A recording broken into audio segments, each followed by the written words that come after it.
Hello my friends. In this video, I'm going to tell you two scary stories. Here's the first story, the ghost wife story, a true horror story. If you are interested in metaphysics and matters related to ghosts, spirits, dress, peers, etc., you may have heard before about a girl named Emily Sage. Emily Sage is a French girl who lived during the 19th century, and she worked as a teacher in one of the schools for girls only. And Emily was distinguished by her outstanding skills and that she is talented and intelligent, and with a strong personality. But she has some strange metaphysical problems. How? In 1845, while Emily was performing her job duties at school, the girls noticed a strange shadow behind Emily inside one of the classrooms. It was not clear from the beginning, but within a few minutes the shadow began to become clear little by little until it appeared completely in the form of a lady's body. The features were not completely clear, but it was the same height as teacher Emily, and then disappeared at the same time. Of course, the girls panicked and informed the school administration. But it did not resonate because it is difficult to prove such an accurate topic. Several months after this incident, the spectrum appeared again during Emily's work at school. But this time the entire spectrum appeared once, and it was a replica of the teacher Emily. And so that we can distinguish between them, we will call this spectrum Emily's wife. And here the presumption began to move inside the classroom as she imitated all of Emily's original movements, but without a sound this time. And of course the girls felt dismayed, and they all set off out of the hall amid a very huge hubbub. And the strange thing about both times was that everyone who was in the place inside the hall had seen the consort, except for Emily herself, who was the only one who did not see her wife at all. Of course, the incident was reported the second time amid that intense noise, and this time the administration began to conduct careful investigations on the teacher Emily, the side of the administration about Emily Sage's past. It became clear to them that during 6 years she had been dismissed from 19 other schools before settling in the school they have, and for the same reasons that were reported. While she was in the place, the presumption appears and is reported, so the school administration is forced to dismiss her, so that the girls' parents do not complain about what is happening. She would appear during lunch behind Emily just for observation. She walked around while Emily slept in the hallways in front of Emily's private room. And all these times Emily herself couldn't see the presumption, but she told all around her she was dizzy and very sick, but didn't see her. And people started to pull out of Emily's life. Even in one hall teaching knitting arts to girls, students were busy in their lessons.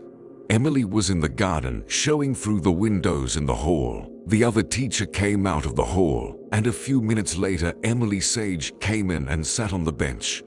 At first the girls didn't notice what happened, but suddenly one of them yelled that this time one of the girls decided to get up and touch Emily in the hall.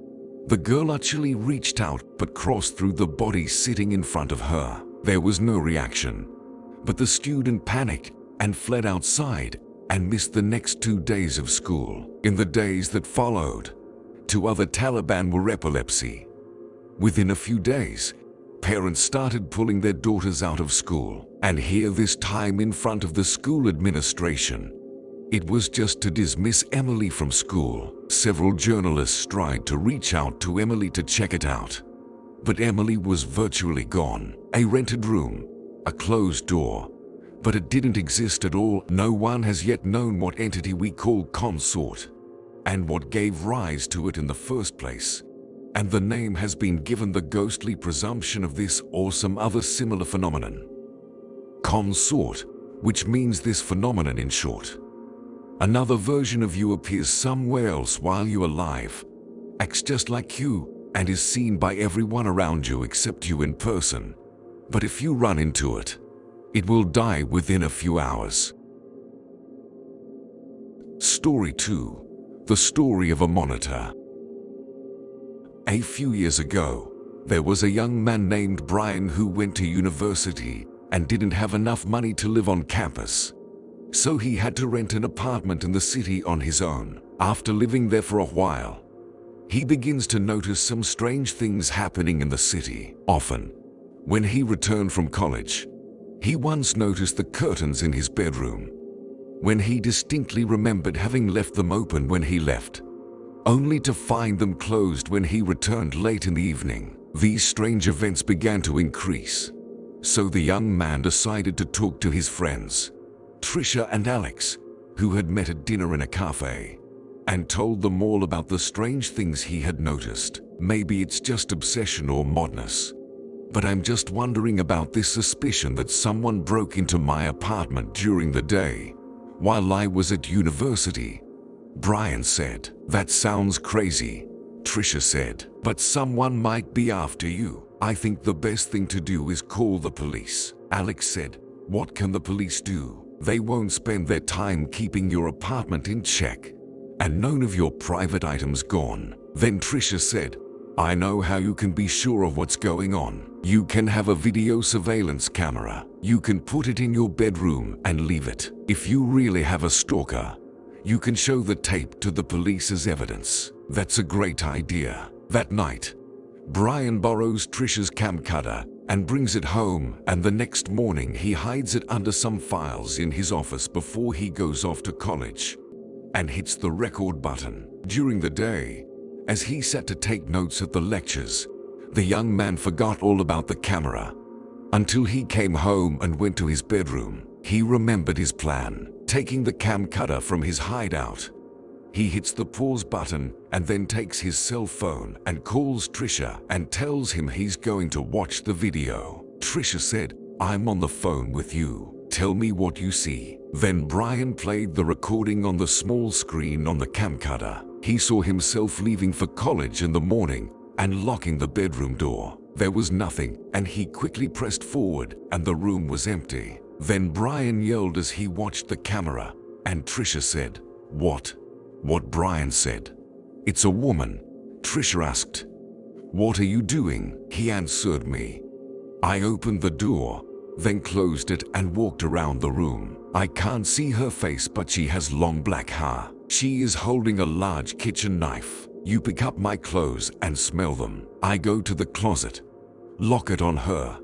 Brian fast the video forward to see if she's going to do anything. One more thing, but the room was empty. Brian said, I have the proof now. I can go to the police and they'll take my word for it. Let's go to the police now. Trisha said, I'll go with you. We can show them the tape.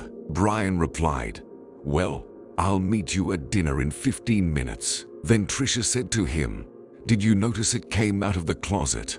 Or is it still there? Brian shrieked. Then he heard the closet door open. He's getting out. Trisha yelled and hung up. Tried calling him again. There was no answer. Later that evening, police found the 18-year-old college student's bloody body, some of his belongings apparently removed, and he was exposed. He was stabbed 21 times and had a video camera in his hand. When the police checked the camera, they discovered that the memory card was missing and no trace of the woman was found. If you liked the video, do not forget to like and subscribe so that we will continue to provide you with all new things. Thanks and goodbye.